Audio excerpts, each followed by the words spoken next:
Hello again, it's Sandra Alexander, and we're going to talk about more instructional methods, more basic methods for ABA instruction. So we're going to talk about discrete trial training. So what is this? This is a structured method, discrete, which means each individual teaching moment is discrete and stands alone. It does not mean being discrete and don't tell your friends, and it breaks down skills. So some individuals with autism need to have a skill broken down in manageable parts. So DTI, discrete trial training, is a teaching method for that. So a child accurately performs a task, they get reinforcement. And what happens is if the child gets reinforced frequently, they should be doing the task or doing the correct response more frequently. They're going to want to because they like the reinforcement. It's very, very structured, and each moment, as I said, is observable and measurable and really helps take data accurately to see how somebody's doing. So the components of discrete trials. There is a discriminative stimulus, or SD, a response, and a consequence. So it's a brief, clear instruction like do this, touch that. What is this? In everyday settings, for example, stop signs are a discrete stimulus. We all know what it means and we should be stopping. In DTI, this typically is a clear verbal instruction like do this, touch that. If you're saying touch red, for example.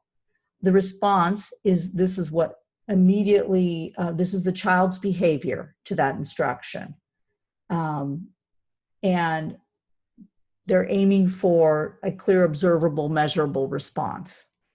So if a child is, say you want them to touch red, they scratch their head, touch red. You don't want to be distracted by scratching their head or flapping their arms. And so in that example, you're looking for a child to touch a red icon. So discrete trial instruction is designed to be formal, exact, and each teaching moment, it stands alone. And it has a systematic upward progression with frequent repeated opportunities to get it right. And so you present the stimulus, there's a response, you get the consequence. And sometimes you need a little break before the next trial. And it's designed to be formal, and you can slowly build the behavior to be more complex. It's used for short, specific responses. It could be verbal or motor.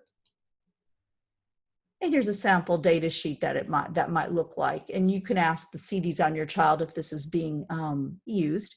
So you'll have your student name, your age. They'll tell you, here's the stimuli, touch red. And the program or the goal is, let's say, I want them to identify what an object is or what a color is with 2 distractors. So you might add distraction to see if they could still do it.